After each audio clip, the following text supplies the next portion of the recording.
The ceremonial chamber echoed with the sound of clashing metal as Kael'ron demonstrated his prowess, his blades singing through the air in perfect arcs.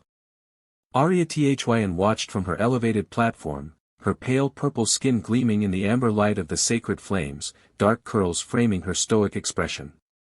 The warrior before her was magnificent, broad-shouldered, scarred from countless battles, his movements fluid and deadly. "Impressive," she said, her voice carrying no warmth. "Your technique is flawless." Kael'ron straightened, pride evident in his stance. "I have conquered 12 worlds in your father's name, princess. My strength could protect you, provide for you. And what of my mind? My spirit?" Arya Thyn rose gracefully, her warrior's physique evident even beneath her ceremonial robes. "Do you seek to conquer those as well?" The question hung in the air like a blade. Kael'ron's confusion was palpable. He had answered as every suitor before him, speaking of protection and provision, of strength and status. None understood that she craved something deeper, something that went beyond the rigid courtship rituals of their people. I would honor you, princess. Is that not enough?" "No," she said simply, descending the steps with predatory grace. "It is not." As Kael'ron left in defeat, Arya Thyn retreated to her private chambers high in the citadel. Through the crystalline windows, she could see the human settlement below, a small cluster of temporary structures housing the diplomatic team. Her father's latest political venture, a technology exchange with the strange, soft-skinned beings from the distant world called Earth. She had heard whispers about them, how they were weak, emotional, lacking the disciplined strength of her people. Yet something about their presence intrigued her. Perhaps it was merely curiosity about the unknown, or perhaps it was the growing weight of her isolation that made even alien company seem preferable to another parade of traditional suitors. The title they had given her, the Untouchable, was meant as reverence, but it felt more like a prison. 27 potential matches, all dismissed. 27 warriors who saw her as a prize to be won rather than a person to be understood.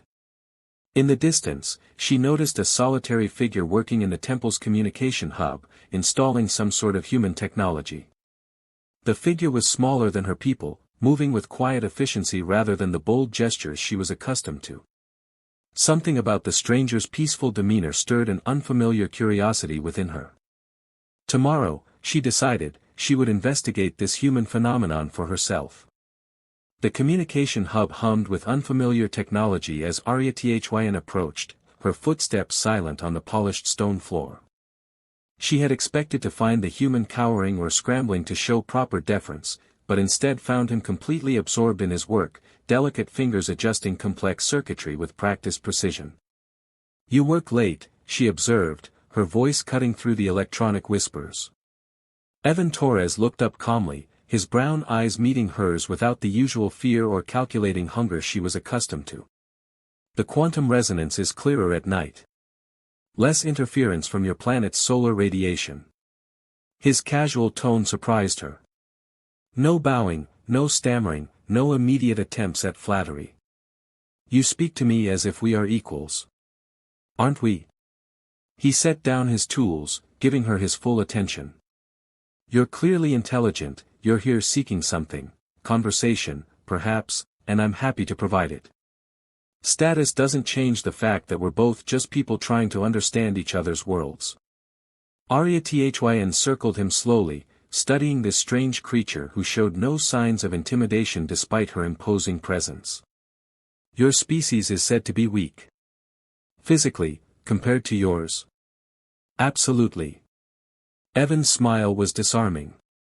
"But weakness and strength come in many forms. Your architecture, for instance, it's not just beautiful, it's mathematically perfect. The way these temples channel acoustic resonance shows a sophisticated understanding of physics that took my people centuries to develop." She paused, caught off guard by his observation. "You appreciate our craftsmanship?" "I'm fascinated by it. The integration of art and function, the way your builders considered both structural integrity and spiritual symbolism." He gestured to the carved pillars. "On Earth, we often sacrifice beauty for efficiency. Your people have achieved both. For the first time in months, Arya Thyn felt genuinely engaged. What else have you observed about us? That you're lonely, he said quietly, his directness startling her. You came here not to inspect my work, but because you're seeking something different. Something your own people haven't been able to provide. She stiffened. You presume much, human. Evan, he corrected gently. And I'm not presuming. I'm observing. You carry yourself like someone who's been disappointed repeatedly. There's a sadness in your eyes that has nothing to do with anger or disdain. The truth of his words hit her like a physical blow. She had come here expecting to find another weak creature to dismiss, but instead found someone who saw through her carefully constructed barriers with disturbing clarity. Your words are dangerous, she said, though her tone lacked its usual edge. Truth often is. Evan returned to his work, but his attention remained partially focused on her. Would you like to see what I'm building? It's a communication array that will allow real-time translation between our languages. I thought it might help our peoples understand each other better. Despite herself, Arya Thyn found herself drawn closer, watching his gentle hands work with technology that seemed like magic. For the first time in years, she felt her walls beginning to crack. The latest suitor had been the worst yet, Torvek, a brute who spoke only of conquest and possession, his hands already reaching for her as if she were a trophy to be claimed. Arya Thyn had dismissed him with such venom that even her father's advisors had stepped back in fear. But the encounter had left her feeling hollow, drained of the very essence that made her who she was. She found herself walking the corridors aimlessly, her feet carrying her toward the one place where she had felt something other than emptiness. The human quarters were modest compared to her people's grand architecture, but there was something comforting about their simplicity. Evan's door was open, warm light spilling into the hallway.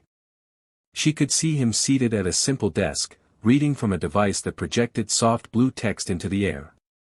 He looked up as her shadow fell across the threshold, and his expression immediately shifted to concern. You look like you've been through a battle, he said, rising from his chair. I have.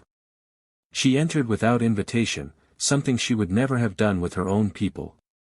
Though it was one fought with words rather than blades. Evan closed the distance between them, his movements careful and non-threatening. Want to talk about it? The simple question broke something inside her. They see me as a thing to be won, she said, her voice barely above a whisper. Every single one of them. I am the chieftain's daughter, the prize that will elevate their status, the key to power. But none of them see me. What do you want them to see? The question was asked so gently that she felt her carefully constructed defenses crumbling. I want someone to understand that I have thoughts, dreams, fears. That I wonder what lies beyond the stars and sometimes doubt whether I'm strong enough to lead my people. I want someone who doesn't see my strength as a challenge to overcome but as something to complement. Tears she hadn't shed in years began to fall, silver tracks against her pale purple skin. She expected Evan to recoil, emotional displays were considered weakness among her people, but instead he stepped closer. May I? He asked, his arms slightly open. She nodded, unable to speak, and found herself enveloped in an embrace unlike any she had ever experienced. There was no possessiveness in his touch, no demand for submission. Just warmth, comfort, and acceptance. You are seen, he whispered against her hair. You are brilliant, fierce, and beautiful not because of your title or your strength, but because of your heart. The way you question things, the way you seek something deeper, that takes more courage than any warrior's blade. She pulled back to look at him, her hands resting on his chest. How do you do this? How do you make me feel strong and vulnerable at the same time? Because they're not opposites, he said, his thumb gently wiping away her tears. True strength comes from allowing yourself to be vulnerable with someone who treasures that trust. In that moment, something shifted between them. The air grew thick with possibility, and when she leaned forward, he met her halfway. Their kiss was soft at first, exploratory, but deepened as she felt something awaken within her, a hunger not for conquest but for connection. 3 weeks had passed since that first kiss, and Arya Thyn found herself living for the stolen moments they shared. Tonight, she slipped through the temple's hidden passages to reach Evan's quarters, her heart racing with anticipation and something deeper, a need she had never experienced before. She found him waiting for her, as had become their routine. The room was softly lit, creating an intimate atmosphere that felt worlds away from the harsh formality of her daily life. He rose to greet her, and she melted into his embrace, breathing in his uniquely human scent. "I've been thinking about you all day," she confessed, her lips finding the sensitive spot on his neck that made him shiver. "And I've been thinking about this," he replied, his hands tracing the elegant lines of her face. "About how your eyes light up when you laugh, how your voice changes when you're passionate about something." Their conversations had become as intimate as their physical connection. She had shared stories of her childhood, her dreams of uniting the scattered clans, her fears about living up to her father's legacy. He had told her about Earth, about his work, about the loneliness he'd felt until he met her. "Show me," she whispered, beginning to unfasten the clasps of her ceremonial garments. "Show me how your people express love." Evan's touch was reverent as he helped her disrobe, his fingers worshipping every inch of her pale purple skin. Where her people's couplings were about dominance and submission, this was about mutual exploration and pleasure. He took his time, mapping her body with kisses and caresses that sent fire through her veins. "You're so beautiful," he murmured against her collarbone. "So strong, so perfect." When she reached for him, he let her take the lead, understanding instinctively that she needed to feel in control of this surrender. Their lovemaking was a dance of give and take, of whispered endearments and shared discoveries. He taught her that pleasure could be gentle, that strength could be found in tenderness. Afterward, they lay entwined, her head on his chest, listening to his heartbeat. "In my culture," she said softly, "this would be considered weakness. Giving yourself to someone completely." "In mine," he replied, stroking her curls, "it's considered the ultimate act of trust and courage." "I love you," she whispered, the words feeling strange and wonderful on her tongue. "I love you too," he replied, pressing a kiss to her temple. "Whatever comes next, remember that." As if summoned by their words, the sound of approaching footsteps echoed in the corridor. Heavy boots, multiple sets, moving with purpose. Arya Thyn tensed, recognizing the distinctive march of her father's guard. "They found us," she breathed, fear and determination warring in her voice. The door burst open, revealing Commander Zektar and 6 guards, their faces hard with disapproval. "Princess Arya Thyn, by order of the High Chieftain, you will come with us immediately." She rose with dignity, pulling on her robes, her warriors bearing intact despite the circumstances. "Evan has done nothing wrong. That," Zektar said grimly, "will be for the council to decide." The council chamber had never felt more imposing as Arya Thyn stood before the assembled leaders of her people, Evan beside her, their hands bound but their spirits unbroken. High Chieftain Vextar sat upon the crystalline throne, his face a mask of disappointment and rage. "Daughter," his voice boomed across the chamber, "you have brought shame upon our house. To consort with this alien threatens the very foundation of our alliance negotiations." "I have brought love," she replied, her voice steady despite the gravity of the situation. "Something that seems to have been forgotten in all your political maneuvering." Murmurs rippled through the assembly. To speak so boldly to the High Chieftain was unprecedented, but Arya Thyn felt a strength she had never known, the strength that came from fighting for something worth having. "The human will be returned to his people," Vextar continued. "You will accept the bonding with Kael'ron, as was arranged. This foolishness ends now." "No," Arya Thyn said, the word ringing with finality. "I will not be traded like a commodity to secure your political gains." "Then you choose exile," her father said, his voice breaking slightly. "You would abandon your people for this weak creature." Evan stepped forward, his calm demeanor unchanged despite the hostility surrounding them. "With respect, High Chieftain, I may be weaker in body, but I have seen your daughter's true strength. She doesn't need someone to protect her, she needs someone to stand beside her as an equal. Silence. Vextar roared. You dare speak in this sacred chamber? I dare because I love your daughter, Evan replied, his voice carrying across the suddenly quiet room. And because in the past months, I've helped improve your communication systems, your energy efficiency, and your agricultural output. Weakness, as you define it, has still found ways to contribute to your people's prosperity. Thyn felt a surge of pride and love. Even facing possible death, Evan stood with quiet dignity, defending not just their relationship but his own worth. Father, she said, turning to address the man who had raised her, you taught me that true leadership means making difficult choices for the greater good. I choose love over tradition, understanding over isolation, growth over stagnation. She looked around the chamber, meeting the eyes of the council members. Our people have always prized strength, but we have become so focused on physical might that we have forgotten the strength of the heart, the mind, the spirit.